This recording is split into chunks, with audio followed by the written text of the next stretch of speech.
Assalamualaikum warahmatullahi wabarakatuh. Bismillahirrahmanirrahim. Alhamdulillahi rabbil alamin. Wa bihi nasta'inu ala umuri dunya waddin. Wassalatu wassalamu ala asyrafil anbiya'i wal mursalin sayyidina Muhammadin wa ala alihi wa ashabihi ajma'in, amma ba'du. Fa inna asdaqal hadithi kitabullahi ta'ala wa khairal hadi hadi Rasulillahi sallallahu alaihi wasallam wa syarrul umuri muhdatsatuha fa inna kulla muhdatsatin bid'ah wa kulla bid'atin dhalalah wa kulla dhalalatin finnar. Rabbi shrah li sadri wa yassir li amri wahlul 'uqdatam min lisani yafqahu qawli. Amin. Subhanaka la 'ilma lana illa ma 'allamtana innaka antal 'alimul hakim. La haula wa la quwwata illa billahil 'aliyyil 'azim. Para asatidzah, para hujjah, para sesepuh, bapak-bapak, hadirin jamaah majelis taklim Masjid Jami' Ar-Rahmah yang dirahmati dan dimuliakan Allah Subhanahu wa taala. Alhamdulillah, kita bersyukur kepada Allah Subhanahu wa taala. Di malam hari ini Allah Subhanahu wa taala masih memberikan kepada kita karunia nikmatnya yang cukup banyak. Di antaranya adalah berupa nikmat sehat wal afiyah, nikmat panjang umur, terutama dua nikmat besar yang Allah berikan kepada kita, yaitu nikmatul iman wa nikmatul Islam, yang tentunya patutlah kita syukuri dengan barakah nikmat yang Allah Subhanahu wa taala berikan kepada kita. Alhamdulillah, kita dapat melangkahkan kedua kaki kita menuju tempat yang termulia di sisi Allah Subhanahu wa taala, baitun min buyutillah, dan kita berada di rawdah min riyadil jannah, taman daripada taman surga, dalam rangka kita melaksanakan salah satu kewajiban yang diperlukan Allah kepada kita selaku hamba yang beriman, yaitu menuntut ilmu. Salah harapan mudah-mudahan seluruh amal ibadah yang sudah kita kerjakan, yang sedang kita kerjakan dan yang akan kita kerjakan kesemuanya, Allah Subhanahu wa taala akan memberikan ganjaran pahala yang berlipat ganda. Ilmu-ilmu yang sudah kita pelajari, mudah-mudahan Allah Subhanahu wa taala jadikan ilmu yang bermanfaat, dan yang akan kita pelajari mudah-mudahan Allah berikan kemudahan kepada kita untuk memahami dengan sebaik-baiknya. Amin. Allahumma amin. Jamaah sekalian yang berbahagia, pada malam hari ini kita akan melanjutkan membaca kitab fikih Kifayatul Akhyar, yang masih pada bab pembahasan tentang mandi wajib, ya, yaitu pada halaman 40, ya. Halaman 40 alinea kedua ya. Wa'lam.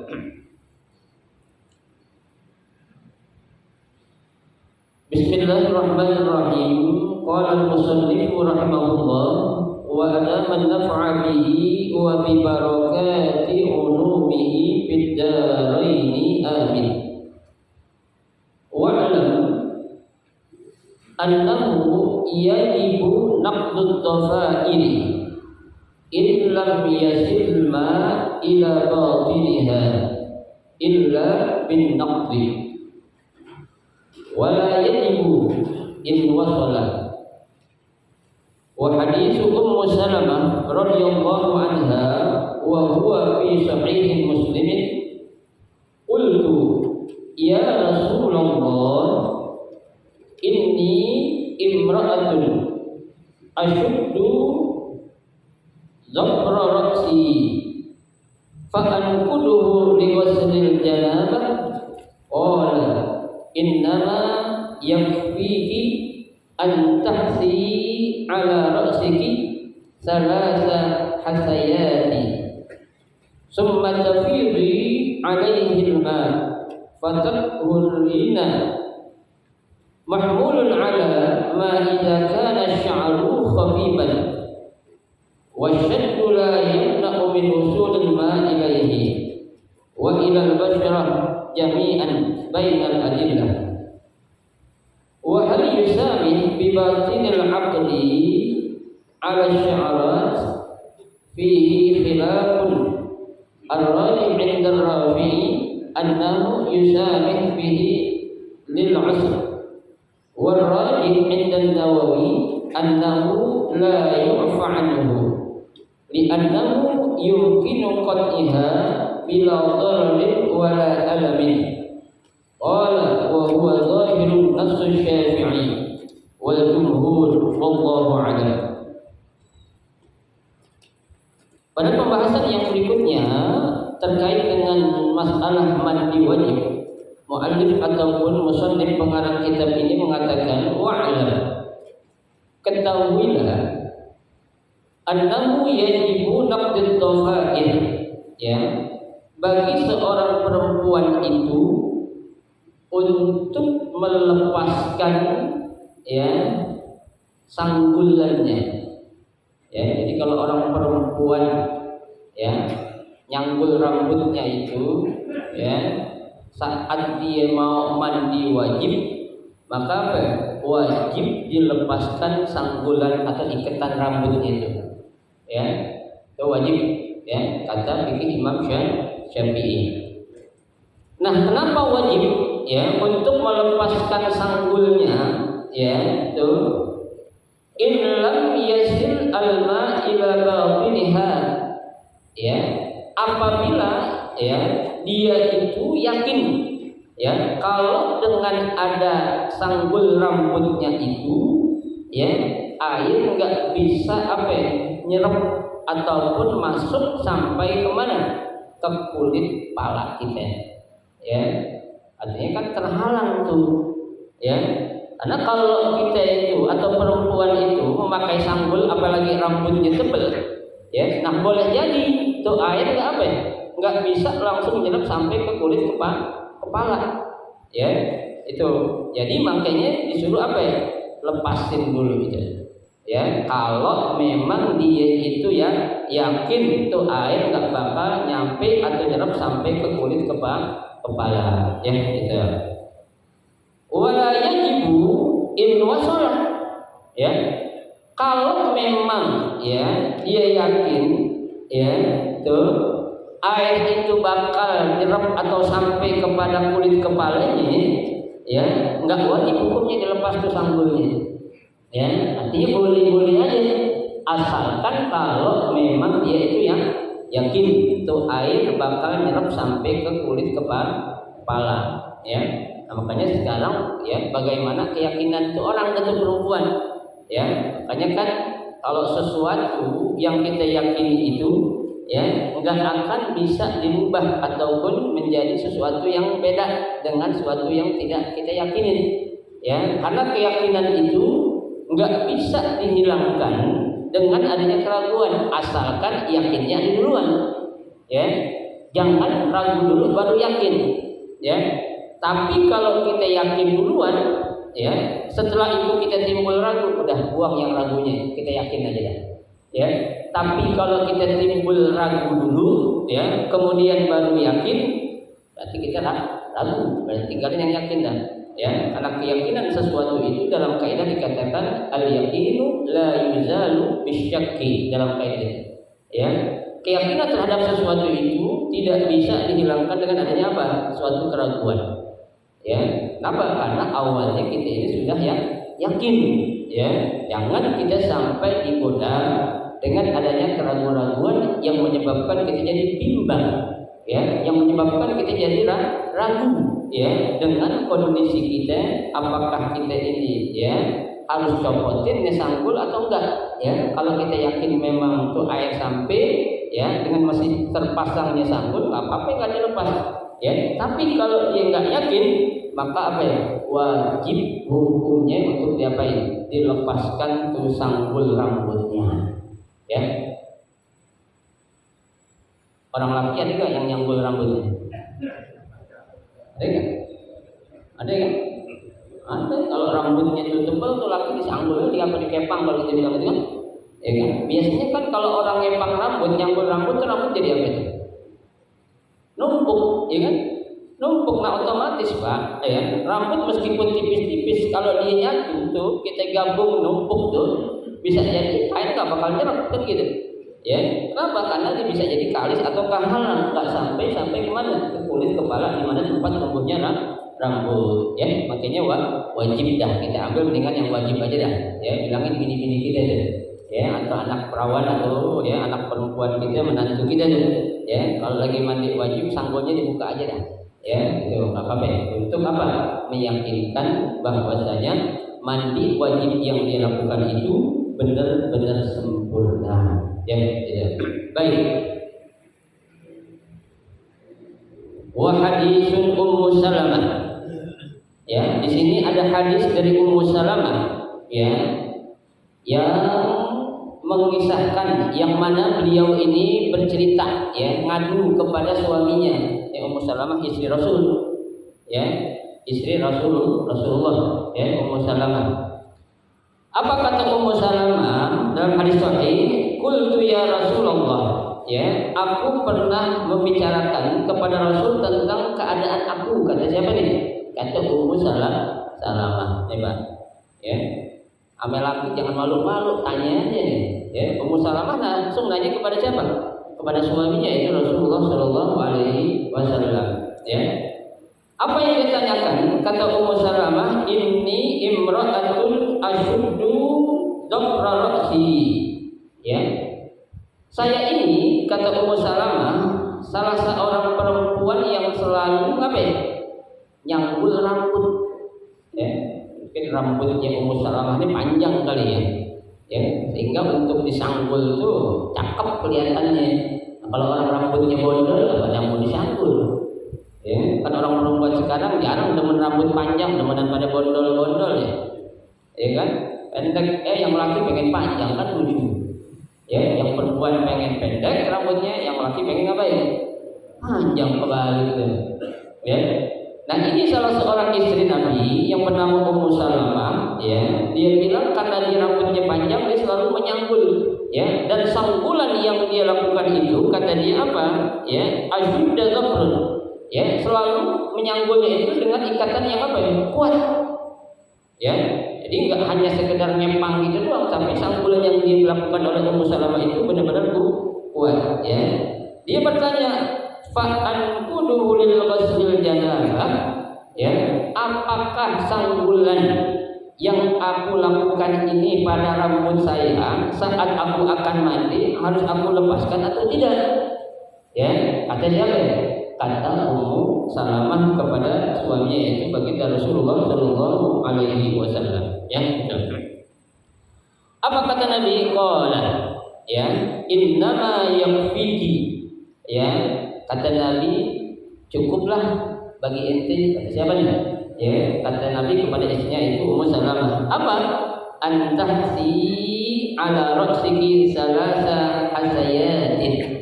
Ya, engkau menyiramkan, ya, air di atas sanggulan atau rambutmu itu sebanyak berapa kali? 3 kali. Ya, coba kenapa yang Nabi sebut 3 kali, Pak? Ya, untuk lebih meyakinkan, ya kan? Kalau hanya Nabi suruh sekali yang fikih antaksiri marah, Nabi nggak yakin. Ya, kenapa? Karena ya Nabi tahu ini Ummu Salamah ini rambutnya panjang. Ya, kalau hanya sekali siraman air saja, Nabi belum yakin kalau air itu bakal sampai ke kulit kepalanya Ummu Salamah. Ya, nah Nabi suruh berapa kali? Siramin 3 kali. Tuh, ya. Nah, ya. Kemudian apa? Summa tafidi alaihi alma, ya, fatadhulina. Ya, kemudian kamu apain? Siramin lagi air, maka kamu sudah menjadi apa ya? Suci ataupun bersih, ya. Nah, hadis ini menunjukkan, ya, kalau perempuan yang memang dia yakin dengan sanggulan yang dia pakai itu atau yang dia, ya, lakukan itu, ya, air itu bakal sampai saat dia mandi wajib, nggak pakai nggak dibuka, ya. Tapi tadi dia ikutin Nabi ngasih saran kepada istrinya, nyiraminnya jangan sekali, berapa kali? 3 kali.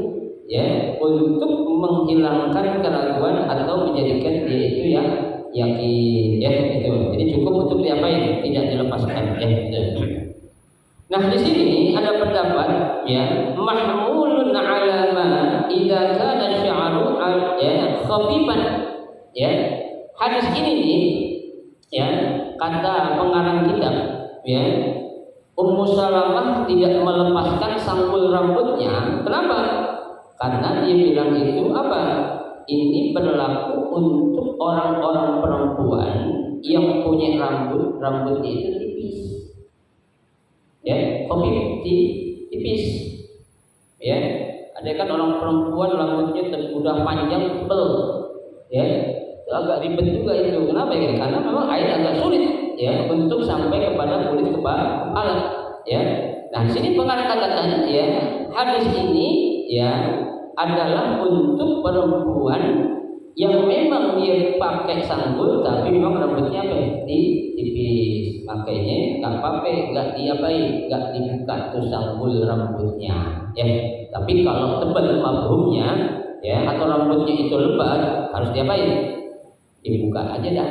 Ya, biar apa ya? Biar benar-benar ya yakin kalau air itu benar-benar sampai ke apa? Kulit kepala di mana tempat tumbuhnya rambut ya.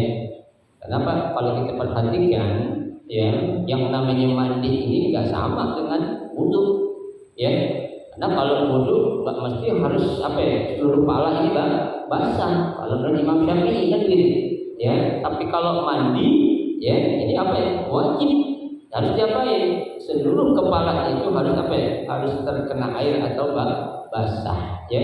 Makanya orang bilang mandi apa ya? Mandi basah ya. Itu bisa ngapain nih? Mandi basah, paham dah ya. Ya kalau bapak-bapak punya istri, kapan lu mandi basah? Ya kan, nggak dibilang kapan lu mandi. Kalau mandi tiap hari bang ya. Tapi orang laki nanya kapan mandi bang? Mandi basah, saya mandi ya bersih gitu. Ya. Baik. Wasyaddu la yamna'u min wusulil ma'i ilaihi. Ya, sedangkan ya rambut yang tebal ya dan juga ya sanggulan rambut tebal itu yang tipis tadi la yamna'u min wusulil ma'. Ya, itu tidak menghalangi ya, tidak menghalangi meskipun tadi kan kata Aisyah dia ngikatnya sangat apa ya? Kencang ya. Masalah ikat kencang itu enggak masalah. Yang penting itu apa ya? Sanggulnya itu la yamna'u min wusulil ma ilaihi wa ilal basyarah. Ya, tidak menghalangi itu air untuk sampai kepada kulit kepala dan juga kepada apa ya? Badan itu perempuan. Ya. Kenapa? Karena alasannya hanya karena lantaran itu perempuan rambutnya apa ya? Tipis. Ya. Tipis, tidak tebal dan tidak panjang ya. Kayak tadi saya bilang kalau sekarang perempuan rambutnya jarang yang panjang ya. Orang perempuan sekarang apa ya? Bondol-bondol apa ya? Rontok katanya ya. Kalau orang perempuan dulu mana ada rontok. Kalau orang perempuan sekarang pada rontok dulu rambutnya ya. Mungkin salah sampo boleh ya, atau salah makan atau apa kali ya. Orang bilang maaf ya, perempuan beralasan ini kalau saya pakai jilbab rambut saya rontok Ustaz gimana ya? Kok jilbabnya disalahin? Ya, bukan masalah jilbabnya, itu rambut kamu ada yang masalah, bukan jilbabnya yang masalah. Ya, bukan di jilbab tapi rambutnya yang bermasalah. Ya, mungkin karena faktor makanan kali, ya, atau faktor-faktor lain yang menyebabkan rambut seorang perempuan itu pada rontok. Tapi kalau perempuan Pak, rambutnya rontok itu wajar. Ya, selama memang rontoknya itu nggak terlalu apa ya, banyak, apalagi perempuan atau ibu-ibu yang menyusui, ya itu biasanya rambutnya agak apa ya, rontok saat dia menyusui, ya jangan kaget, ya itu biasa, ya itu diantara memang apa namanya reaksi seorang ibu yang lagi nyusuin anaknya itu, ya salah satu bukti itu seorang istri kita sehat itu rambutnya rontok waktu dia ngapain menyusui dan dia itu subur, ya itu bukan yang apa. Ya, itu dia mandi rontok, ini rontok biasa itu. Jangan takut Pak. Ya, kalau dia jelek buat takin aja ya. Kalau dia takut kalau jelek pakai jilbab. Ya, kelihatan. Baik.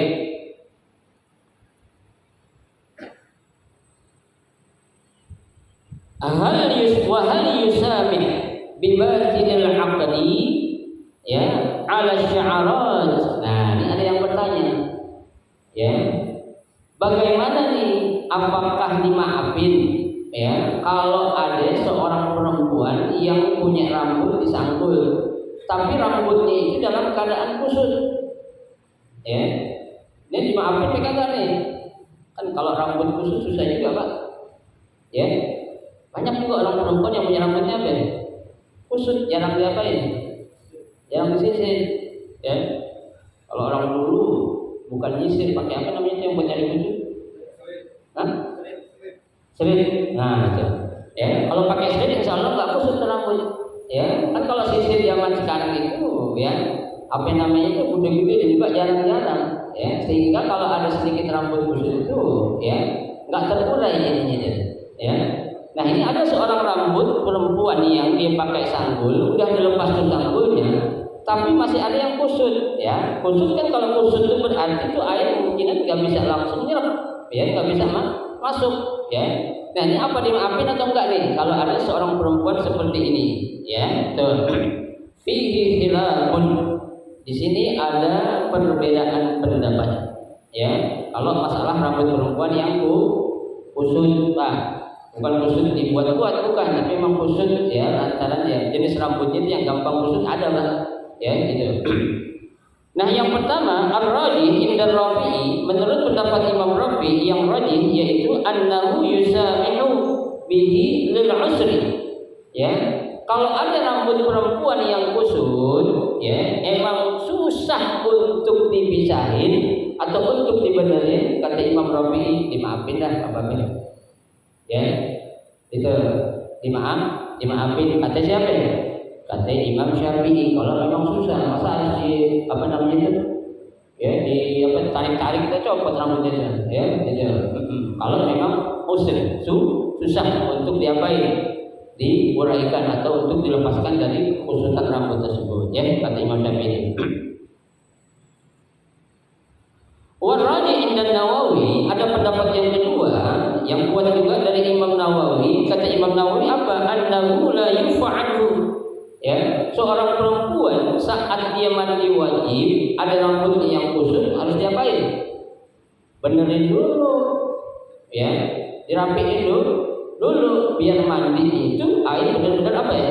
Ngeresep ke dalam ke kulit kepala di mana tempat tumbuhnya rambut, ya. Nah, ya, li'annahu yumkinu qat'iha. Kata Imam Nawawi, lalu potong aja rambutnya. Ya kan? Ngapain bikin yang kusut kan gitu, kata Imam Nawawi. Lu potong aja, ya, rambutnya digunting gitu. Buangin rambutnya yang kusut. Nah, kalau yang kusutnya dikit, ya, kalau kusutnya banyak digunting semua jadi apa? Apa istilahnya itu? Kalau segini doang dikit ya dapat apa namanya? Hah? Kalau naki apa namanya? Pitak. Ya, pitak ya. Kalau gundul kan botak. Kalau dikit-dikit namanya pitak. Oh, dari mana usulan itu? Pitak sama botak, tak juga ya. Ya, yang pertama bo, yang kedua pi. Ya. Botak sama pitak tuh, ya. Dan itu kata Imam Nawawi bila dararin wala alamin. Ya, tidak akan menyebabkan adanya suatu bahaya, adanya rasa sakit. Ya, mungkin tadi Imam Rafi'i bilang ditarik-tarik kali, makanya dibiarin aja, dimaafin. Ya, tapi kata Imam Nawawi kalau itu memang rambut kusut dan memungkinkan untuk dipotong, ya, potong aja dah. Itu kan nggak menimbulkan bahaya dan juga nggak menimbulkan rasa sakit, Pak. Ya, yang jauh-jauh Pak, anak kita laki bercanda sama temennya, ya, itu rambut kelilit sama permen karet, ya kan? Itu kan nempel tuh rambut nyatu susah banget dipisah-pisahin itu. Kita tarikin atau nangis anak kita Pak, ya kan? Dipakein apa biasanya? Minyak tanah, ya, minyak tanah atau enggak minyak labe, ya. Nah kalau kita betul-betul nangis sakit ayah, ya lah, ya. Itu baru apa? Rambut anak laki yang enggak selebat rambut orang perempuan. Waktu dipecahin dia ditempelin sama permen karet, ya kan? Rambut jadi kusut kayak gini nyatu nih. Nah itu, ya, Itu contoh yang apa ya? Ada pada seorang laki ya. Nah, apalagi perempuan kalau memang tidak akan menimbulkan rasa sakit dan tidak akan menimbulkan bahaya, kata Imam Nawawi, udah potong aja ya. Apa ya? Biar apa ya? Biar yakin kalau dia mandi itu airnya pasti sampai kepada kulit kepalanya ya itu. Baik. Qala wa huwa zahirun nas Syafi'i wal jumhur wallahu alam.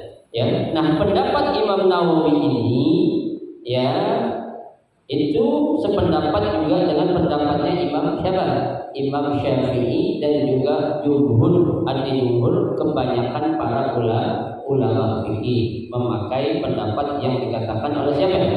Imam Nawawi ya.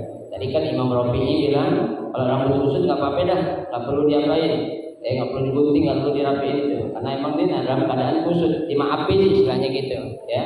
Tadi kan bahasanya wahal yu'fa anhu anha, apakah itu dimaafin ya? Pendapatnya kan dua. Imam Rafi'i mengatakan nggak masalah, Imam Nawawi bilang ya udah dipotong aja karena selama itu tidak menimbulkan bahaya ataupun rasa sakit ya. Wallahu a'lam. Wa ammal basyarah wa hiya al-jild ya. Adapun tubuh atau bagian badan kita ini ya, fa yajibu ghuslu ma dhahara minha ya, itu wajib semuanya untuk diapain? Ya, dibasuh pada bagian-bagian yang nampak ya. Ya, tuh semua harus diapain? Terkena air itu ya, untuk saat dia mandi wajib ya. Hatta ma zahara min damakhi al-uzunain ya, sampai juga pada bagian nih, maaf ya, celah-celah yang ada pada telinga kita nih Pak ya. Ini kuping kita kan punya celah-celah ini ya, harus diapain tuh? Kenain air ya, selama memang masih kejangkau sama jari kita ya. Saat udah nggak kejangkau jangan kita paksain ya, kita colok-colok kuping kita sampai ke dalam ya, jangan ya. Artinya mazhar di sini dawakhai al-uzunain itu bagian-bagian yang memang masih bisa terjangkau sama jari kita untuk kita apain? Kita basuh dengan jari kita nih, kuping bagian telinga kita nih ya, celah-celahnya itu ya, jangan sampai ke dalam paksa-paksain gitu, jangan, nanti akan menimbulkan yang namanya apa? Bahaya ya. Kita sampai ke dalam pecah dengan telinganya, jadi apa nih? Budek dah ya, kalau istilah orang Betawi congeng ada jadinya ya. Tuh, jangan ya, itu nggak boleh kita apa? Membahayakan sesuatu untuk diri kita, jangan ya. Baik. Qat'an wa syukuk fil badan ya, secara qat'i wa syukuk fil badan, begitu juga adanya apa ya, syukuk, niat syukuk artinya apa? Lipatan yang ada di mana? Di badan kita nih Pak. Maaf, orang gemuk biasanya kan banyak lipatannya ya, laki nggak perempuan ya Pak ya. Biasanya itu kulitnya apa? Berlipat-lipat ya, enggak ntar di pahanya ya atau di perutnya tuh ya, itu harus diapain Pak? Dikenakan air juga, dibasuh dengan air ya. Jangan kita bilang mentang-mentang kita pakai shower mandi di rumah asal luyur aja, bukan ya, tapi harus digosok ya, bagian-bagian yang memungkinkan untuk kita jangkau dengan tangan kita ya. Kalau memang udah nggak kejangkau ya, lil usri, karena sulitnya, itu nggak masalah ya. Tapi kalau masih mudah dan bisa untuk dibersihkan dengan tangan kita, wajib untuk kita apain? Kita kenain air dengan kita basuh bagian-bagian tubuh kita itu ya. Baik.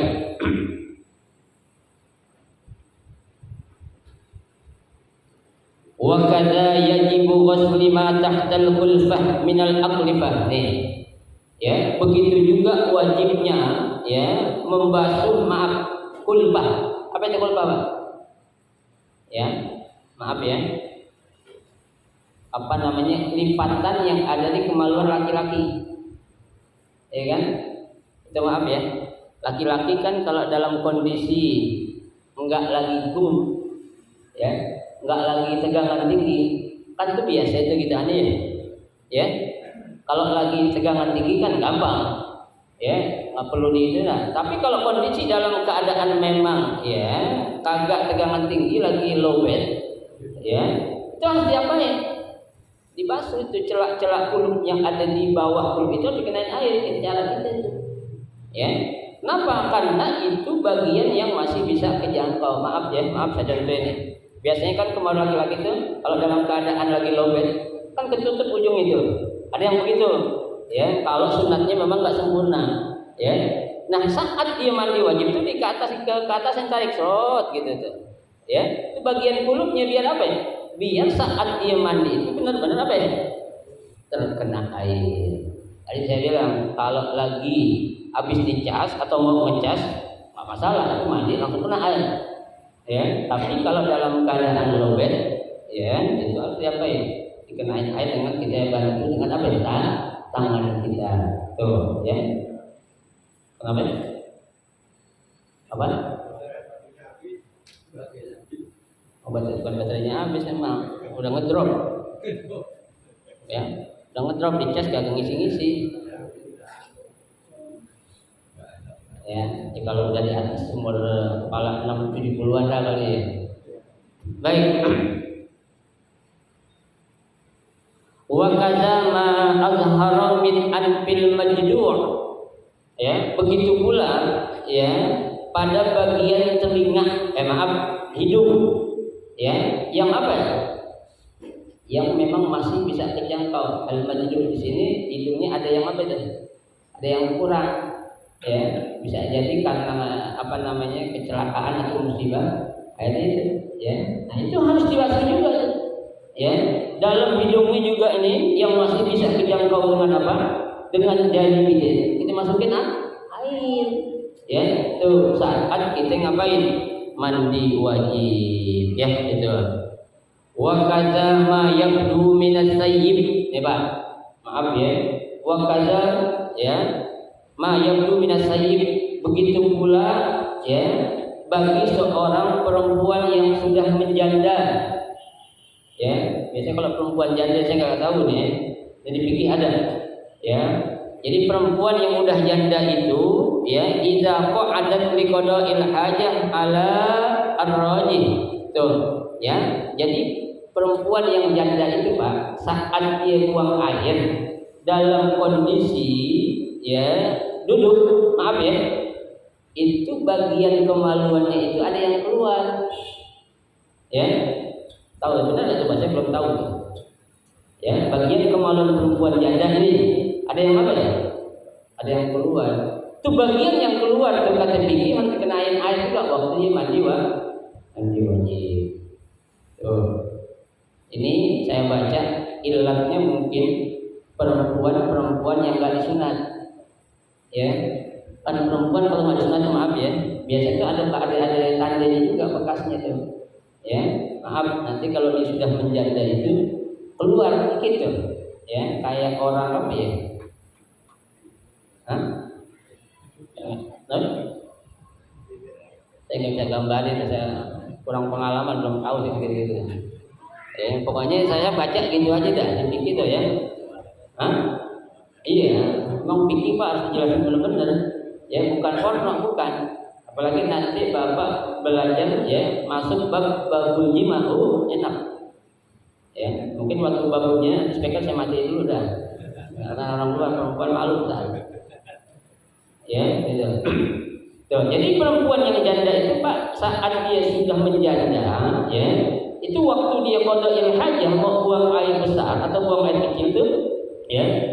Bagian di antara vagina itu ada yang apa? Keluar kayak daging tuh. Nah ini saya baca tadi saya katakan kalau memang perempuan ini waktu kecil dia tidak diapain, dikitan atau tidak disunat, ya. Jadi waktu mandi wajib harus apa ya? Terkena air pula tuh, wajib hukumnya, ya. Kan sunat perempuan nggak wajib perempuan kan, ya, boleh sunat boleh kagak, ya.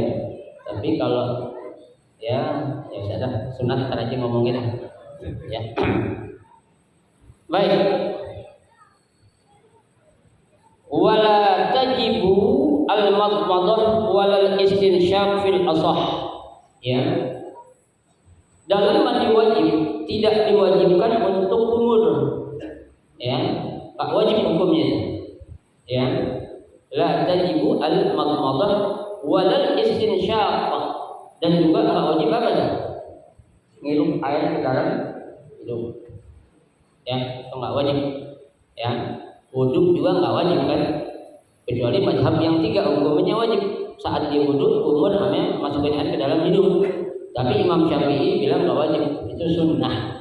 Ya, karena ini kita belajar fikih Syafi'i, makanya dikatakan apa ya? Tidak wajib al-madmadah wal istinsyaq fil asah. Ya, enggak wajib hukumnya ngapain? Ya, berkumur dan memasukkan air ke dalam hidung menurut pendapat yang sahih. Wallahu a'lam. Selesai sudah pembahasan kita tentang apa? Rukun min arkani al-ghusl. Ya, rukun daripada rukun-rukun mandi wajib. Ya. Ada yang mau tanya silakan. Sebelum saya masuk ke wasunanuhu. Ya. Hukum mandi wajib orang bertato. Hukum mandi wajib orang bertato. Ya, bagus ya. Bagaimana hukum ya mandi wajib bagi orang yang ya punya tato? Ya. Ini tato kan ada 2 macam. Ya. Ada yang tato buat-buatan doang tuh pakai apa namanya? Kayak semacam ditempel gitu. Ada yang memang beneran tuh yang kayak di apa itu? Suktu ya itu. Bagi seorang laki atau perempuan ya yang punya tato Pak ya, ini secara hukum itu harus dibersihkan dulu tuh sebelum dia mandi wajib ya. Kenapa? Karena tato itu dikatakan suatu najis ya. Kalau memang tato itu tato yang benar-benar tato ya, itu sebatas kemampuannya dia untuk apa? Bisa membersihkan ya. Jangan dia apa namanya beranggapan tato yang benar-benar tato itu bisa hilang dalam seketika, nggak mungkin ya. Itu perlu waktu ya. Yang penting awal saat dia udah tahu hukum bagaimana cara mandi wajib, tato yang dia punya itu harus dibersihin dulu semampu atau sebatas yang dia bisa aja. Ya, ini sama hukumnya dengan seorang perempuan yang mandi junub atau mandi janabah habis dia datang bulan atau habis dia ngapain? Ngelahirin. Ya, kan orang perempuan Pak kalau habis ya datang bulan habis ngelahirin jangan langsung mandi, ngapain dulu? Bersihin dulu tuh darah-darah yang ada yang menempel di tubuhnya dan di kemaluannya. Ya, harus diapain? Dibersihin dulu. Nah, begitu pula seorang laki atau perempuan yang bertato harus dia bersihin dulu semampu dia untuk sebisanya membersihkan. Ya, tuh. Jadi memang saya katakan nggak mungkin dalam hitungan waktu itu langsung bisa hilang apanya tatonya. Ya, kecuali kalau tato yang pakai tempelan gitu tuh. Ya, itu pakai sabun juga hilang gitu. Ya, itu nggak masalah. Dan itu harus dihilangkan dulu. Ya.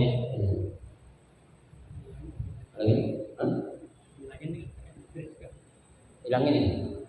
Hilang ini setrika.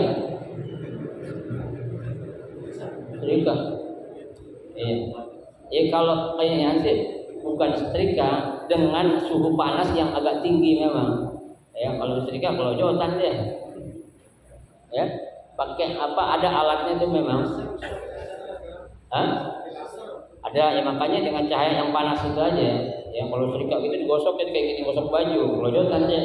Ya sekarang udah canggih. Ya ada alatnya termasuk kayak sinar laser terserah gitu.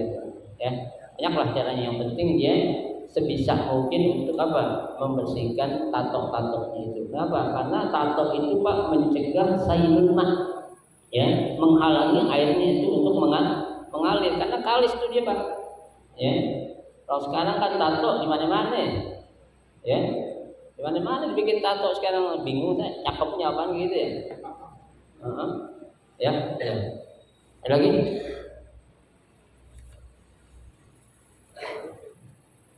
Enggak ya? Baik, kalau tidak ada, saya cukupkan dulu sampai di sini. Nanti insya Allah malam Senin, ya, 2 malam Senin yang akan datang baru kita lanjutkan lagi, yaitu tentang sunnah mandi wajib. Ya. Sebelum kita baca doa, seperti biasa, mari kita baca satu buah surah Al-Fatihah. Kita niatkan yang pertama untuk orang-orang tua kita, ya, yang masih hidup. Kita doain mudah-mudahan orang-orang tua kita yang masih hidup Allah panjangkan umur mereka, Allah pelihara kesehatan mereka, Allah berkahi hidupnya, Allah berikan kepadanya rezeki yang halal, yang banyak, yang barokah. Buat orang-orang tua kita yang sudah meninggal dunia, kita doakan mudah-mudahan Allah Subhanahu wa taala ampuni segala dosanya, Allah terima seluruh amal ibadahnya, Allah jadikan kuburnya rawdah min riyadil jannah. Ya, buat yang berikutnya kita niatkan untuk saudara-saudara kita yang sedang sakit, baik yang dirawat di rumah ataupun di rumah sakit, kita doakan mudah-mudahan berkah rahmat yang kita baca oleh Allah Subhanahu wa taala, ya, angkat penyakitnya dengan segera, Allah kembalikan kesehatannya dengan sempurna sehingga mereka dapat melaksanakan ibadah kepada Allah dengan sebaik-baiknya. Dan yang terakhir kita niatkan untuk kita semua yang hadir, mudah-mudahan keberkahan surah Fatihah yang kita baca ya Allah Subhanahu wa taala pelihara kesehatan kita, Allah panjangkan umur kita dalam taat kepada Allah Subhanahu wa taala, Allah berikan kepada kita rezeki yang halal dan banyak yang barokah, ya, sehingga kita bisa membimbing anak-anak kita, cucu menantu dan seluruh keluarga kita ke jalan yang diridhai Allah Subhanahu wa taala. Diberikannya Wassalamualaikum Nabi Al-Fatihah. Bismillahirrahmanirrahim. Alhamdulillah.